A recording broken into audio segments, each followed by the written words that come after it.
Hello friends, now come on the new video of the assemblage of the element stiffness matrix.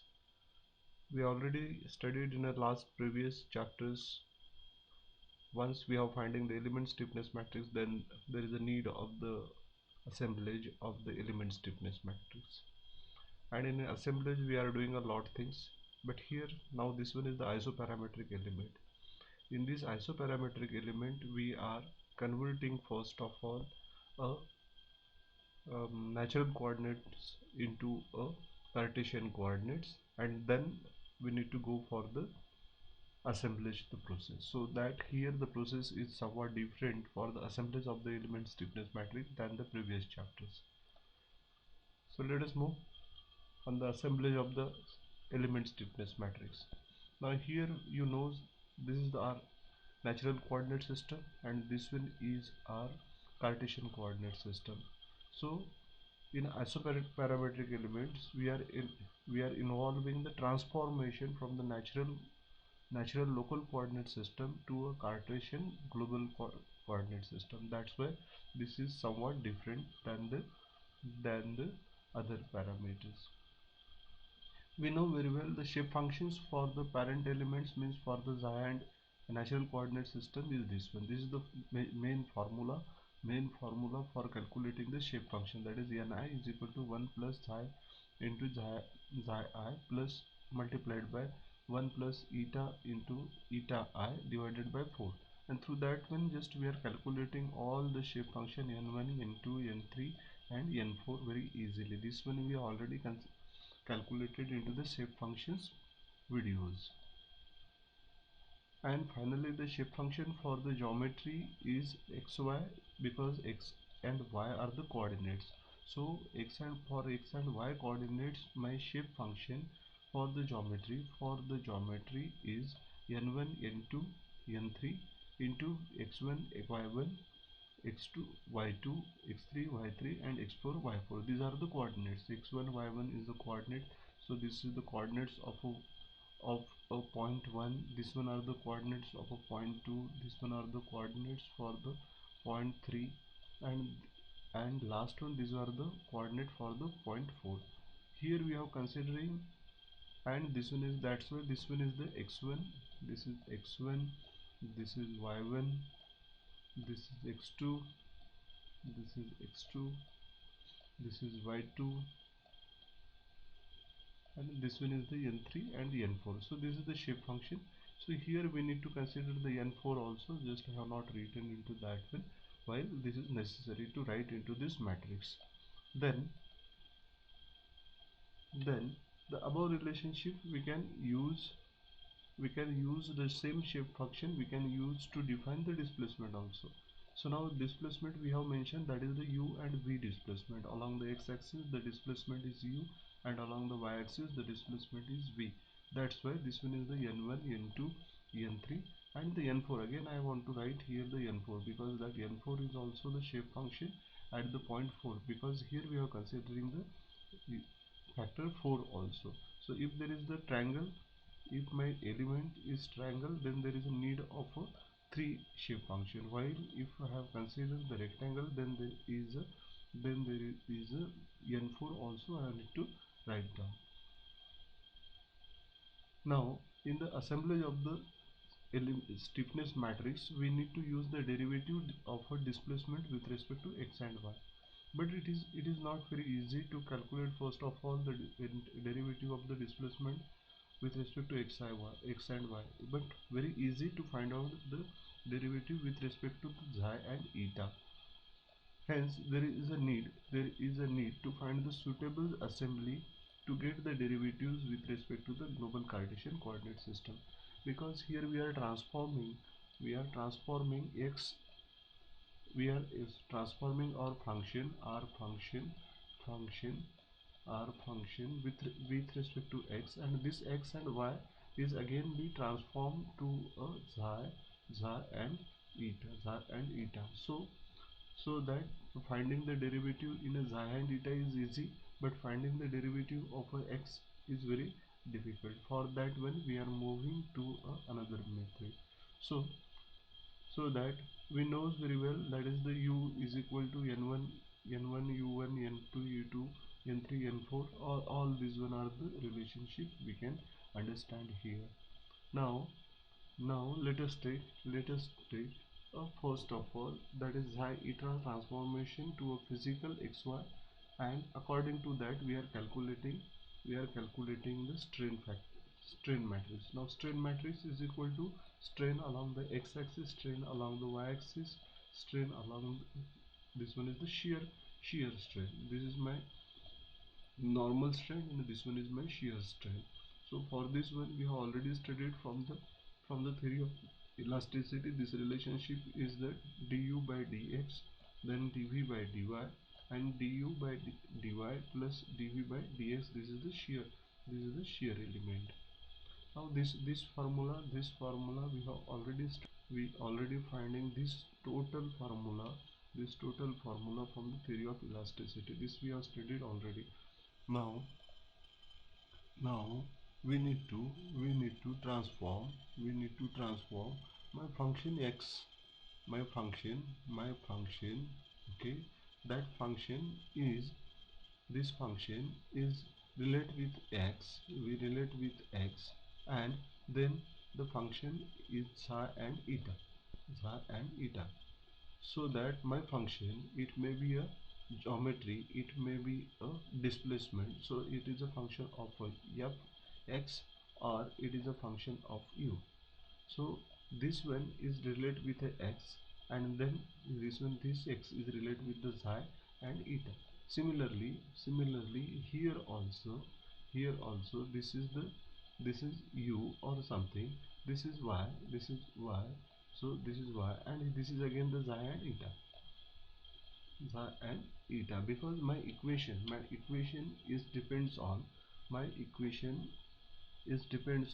this is my function u is depends on x as well as psi and eta, because in isoparametric we are converting our equation into a, first of all, Cartesian coordinate system, and then a psi and natural coordinate system, or we could say that there is a transformation from natural coordinate to a Cartesian coordinate, and then we get the final solution about the u or x or u. So this is the relationship. Hence just to manage this relationship, we are using a chain rule of partial derivatives. Now what is that chain rule of the partial derivatives? We need to learn very easily. Now this is the function of x. This x is depends on x as well as psi and eta. Hence I have drawn this line, this one and this one and this one. So this one is called as a df upon d psi. Then from this one to this one, this is the df upon dx upon dx. While this one is dx by d psi, because this is my x and this is my psi, so dx by d psi. This is my function, so df by dx, and this one is the df, this is my f, okay, this is my f, and this one is my psi. So this line is representing directly df by d psi, okay. Now here also we have seen this one is the df by d psi. Then to this one to this is the df by dy, and this one from this side to this one, that is here the y and here psi, hence this one is the dy by d psi. So now in here that this one df by d psi, and here this one is also the df by d psi. So both the terms are same. Hence just to use the chain rule of a partial derivatives, we need to use that is df by d psi is equal to this term, that is the df by dx, df by dx multiplied by this term, that is the dx by d psi, that is dx by d psi. Okay, then then then this term that is this term that is df by dy. So this is the term of a df by dy, and this term this term so this term is a dy by d psi. So dy by d psi, so that my df by dx, this is my df by dx, and this is also the term df by dx is equal to df by dx by d psi plus df by dy into dy by d psi. Similar way, we can calculate df by d eta, df by d eta. This is also the same term df by d eta. So this is my term df by d eta. This is also the term of my df by d eta. So df by d eta is equal to this term into this term. Here also this term into this term. So there is a addition. So this term is my df by dx. So df by dx. Then this term, that is my df by d eta, sorry, dx by d eta. So this is my dx by d eta. Same way here this is term. So this is df by dy, df by dy. So df by dy, df by dy, and this term that is dy by d eta. So dy by d eta, so that my df by d eta is equal to, this is the formula, df by dx multiplied by dx by d eta plus df by dy into dy by d eta. Hence we observed the two rules, or the chain rule of a partial derivative. Df by dx dxi is equal to df by dx multiplied by dx by dxi plus df by dy into dy by dxi. Similar way, that is df by d eta is equal to df by dx into dx by d eta plus df by dy into dy by d eta. Now both the terms we need to write into the matrix form. So now just to write down this in a matrix form, this one is my singular matrix. This is my singular matrix. So this is my singular matrix. Df by d psi, df by d eta is equal to, now this one is the common terms. What is that? df by dx. Here also the df by dx. Here df by dy, dx by dx. So I am writing this one here. So df by dx, df by dy. So this is my singular, this one, and this one, df by dx, df by dx, df by dy, df by dy. So this is my df by dx, and this is my df by dy. So the remaining terms are this one. This is written here in a matrix form. This is written here, that is dy by dz. This is dx by e eta, dx by d eta, and dy by d eta, d eta. So this is my matrix. Now this matrix is equal to my Jacobian matrix. This is called as the Jacobian matrix. So this form of a matrix is called as a Jacobian matrix. Hence let us move forward.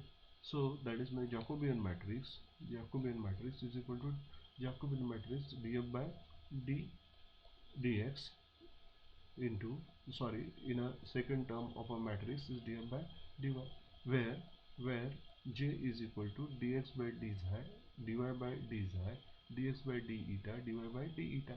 So this is my Jacobian matrix. This is called as the Jacobian matrix. So what is here?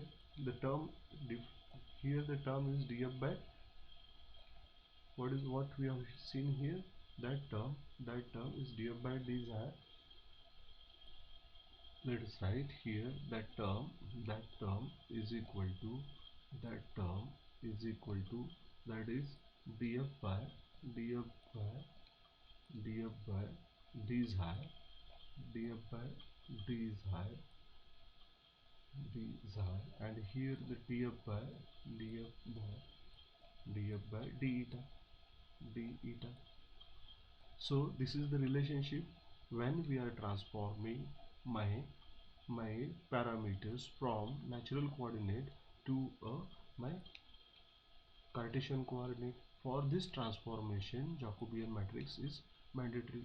Now Jacobian matrix means by using a chain rule we are getting these terms, these terms. These are the very important terms. So this is called as the Jacobian matrix. Hence, hence even though I can use the Jacobian matrix for 3D problem also. Now this one, in the last one, this is for the 2D. Now this is for the 3D. So my Jacobian matrix for the 3D is equal to, by using a chain rule, ds by dz, dy by dz, dz by dy. Now ds by d eta, dy by d eta, dz by d eta, dx by dz. Sorry, this must be a dx by dz, dy by dz. Sorry, this is the z zeta, this is the zeta, this is zeta, dx by d zeta, d zeta, then dabba zeta, then dabba zeta. So this is my 3D Jacobian matrix. Now this isometric quadrilateral element is Jacobian matrix, where the Jacobian J11 is equal to ds by dz, d1 dy by dz, then d21 is equal to dx by d eta, and d22 is equal to dabba y by dabba eta. As we know, this my x is equal to, this is the my Cartesian coordinate of the element is equal to ni xi, summation of the from 1 to 4 if there are the 4 nodes. So n1 x1, n2 x2, n3 n4, sorry, n3 x3, n4 n4 x4. So that my j11 is the, what is that? J11 is the dx by d z, dx by dz means this x this x is partially derived, this x is partially derived dx by d zeta, this side, sorry, this one is the dx by dz. So dx by dz is equal to d dabba n1 upon dabba xi multiplied by x1, dabba n2 upon dabba xi into x2, dabba n3 into x4, x3, and dabba n4 multiplied by x4. Similar way we can calculate j12, j21, j22 can be calculated or the assembled very easiest way. Hence my Jacobian matrix is the summation of dabba n i's d xi into xi. Then the second term is the dabba n I upon dabba xi into yi. Similar way, this one is the dabba n I upon dabba eta into xi. Here the dabba n I multiply dabba n I upon dabba eta into y. Hence this one is my dabba. Now this one is my dabba of a function, dabba phi f upon dabba psi, dabba f upon dabba eta is equal to Jacobian matrix multiplied by dabba f upon dabba x, dabba f upon dabba y upon dabba y.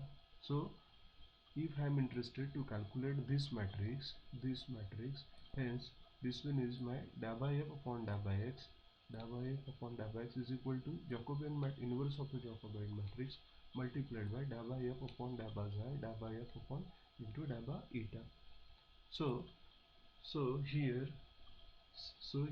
if I am interested to relate my dabba f dabba f dabba f with respect to x, so dabba f upon dabba x and dabba f upon dabba y Dabba f upon dabba y is equal to inverse matrix of Jacobian multiplied by dabba f upon dabba z, and second term is dabba f upon dabba eta. So that this one are my inverse of the Jacobian matrix of 1 1 Java, J12 J21 and J22. So J11 J12 star J21 star J22 are the elements of the Jacobian inverse matrix. Jacobian inverse matrix. Hence hence we are getting the inverse of a matrix. So now we are going for the assembly, so that if I consider my function is in terms of the displacement, so here that is dabba f dabba f upon dabba x. So now this function is my displacement function. So if I'm writing this equation in terms of my displacement function, then I need to write this one is the du by dx, du by dy, dv by dx and dv by dy. So here I need to convert. So du by dx is equal to my j11 into j12. This is du by d2, this one. My dv by d3 is these parameters and dv by d4 are this parameter, and this is my du by dz, and this one is the relationship.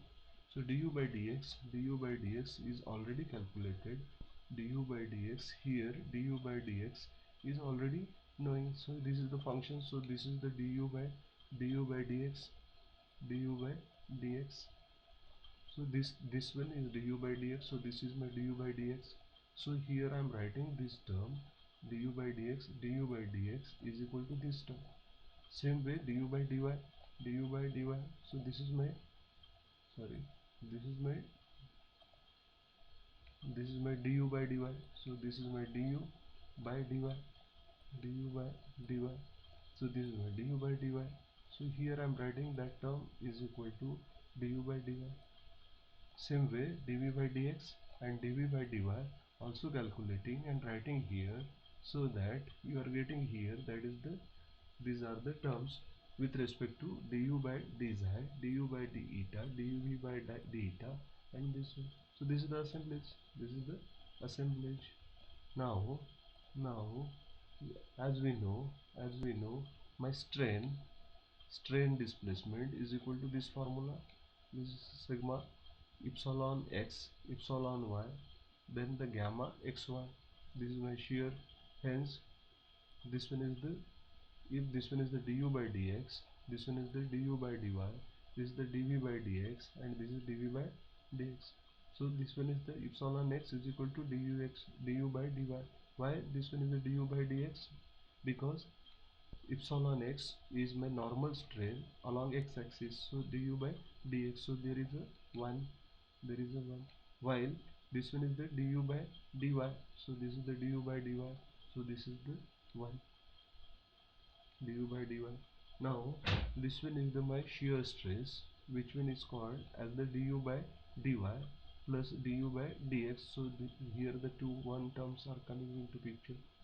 Hence what we are writing, that is du by dx, this term, this du by dx is already calculating, and that one that we can write here. This is my Jacobian matrix, and this I have already calculated into here. Here, this one is already knowing by me. Hence, what is happening here now? Now I am writing this term, this equation in terms of this one. So converting this one into this, for this one here this is the one term, and this is du by dx. So that this is the one, and du by dx is here. This is the du by dx. So this is the du by dx. I am writing this term here, that is du by dx. Then I am moving on your du by dy, du by dy. So this is the term. So I am writing that term that term, this one is a term. So here I am writing the du by dy. Now this one is the dv by dy and du by dx, that's why vice versa. So first term is written here du and the second one is here. So this one is the 1 1 and 1 2. So this is the term, means from this matrix we are converting this Jacobian matrix, and later on we knows this one, u is equal to this one and v is equal to this one. This is also we have studied. So this term is to be manipulated.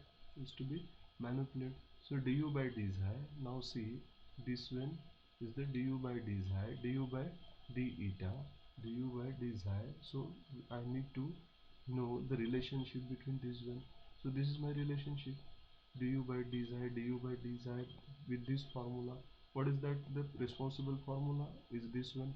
This formula also we have derived in the initial stages. So n1 n2 n1 n1 u1 n2 u2, this is the addition of this one. So now I am converting a matrix ui vi u2 v2 u3 v3 u4 u4. So this is the dabba ny dabba 0 dabba n2, because this is my u1, this is my v1, this is my v1, this is my u2, this is my u2, this is my v2. So this is 0, this is 0, this is 0. Now this is n2 for n2, because this, when the u term come in picture, then there is a this term comes. When v term comes, that time this is the parameter. So dabba n1 dabba is high, dabba n2. So this is the matrix which one is showing a relationship between dabba u by dabba is high with respect to u, v and this one. So that now we can develop our strain Jacobian matrix B matrix. Strain Jacobian matrix B matrix is equal to Jacobian matrix multiplied by this matrix, So this matrix is written to be here, so Jacobian matrix multiplied by this one, then my B matrix, and B matrix playing the very important role for calculating the element stiffness matrix.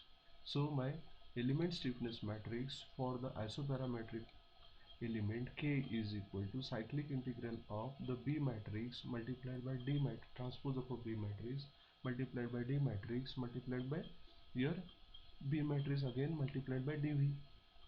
This is also called, this dV is converted into this one, dx dabba x multiplied by dabba y into dabba z is a dV. Hence this is the triple integration along x, y and z, B transpose matrix, D matrix, B matrix. But if the thickness is less or the 0, then we can consider this this value is 0. Hence t multiplied by double integration of the B transpose into D transpose into the B transpose dx into dy, because thickness is 0, so my z is 0. So I can say this is my x and this one is the y. Hence, but this x and y again we are transforming, so this dx and dy is equal to Jacobian matrix multiplied by dz and d eta. This one is already studied. Hence my element stiffness matrix is equal to my T multiplied by double integration of the B transpose matrix D matrix into B matrix into Jacobian matrix into dz into d eta. Now this is the double integration. So ultimately, when I am interested to calculate the element stiffness matrix for isoparametric element, I need to go for integration of these parameters.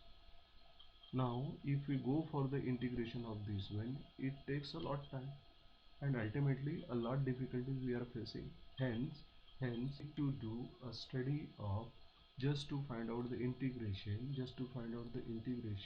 we need to use the numerical integration just to find out the integration, we need to use the numerical integration, so that in a next videos we need to go for the numerical integration. So in nutshell, what we are learning, into this video is very important. What we learn here, we are finding the Jacobian matrix by using a chain rule. This one is from the elastic theory. Then we are using a chain rule. From the chain rule, we are finding a relationship of a Jacobian matrix. This is equal to, that is the natural coordinate system is to be transformed into my global Cartesian coordinate system, and for that one the Jacobian matrix to be find out, and this Jacobian matrix we manipulate in a right way, and finally we are getting a solution to find out the element stiffness matrix. So we manipulate all these terms, and finally we are getting this is the element stiffness matrix for the isoparametric element. So somewhat difficult, but if you are repeating the video, then definitely you understand what we are learning into this video. Thank you for watching.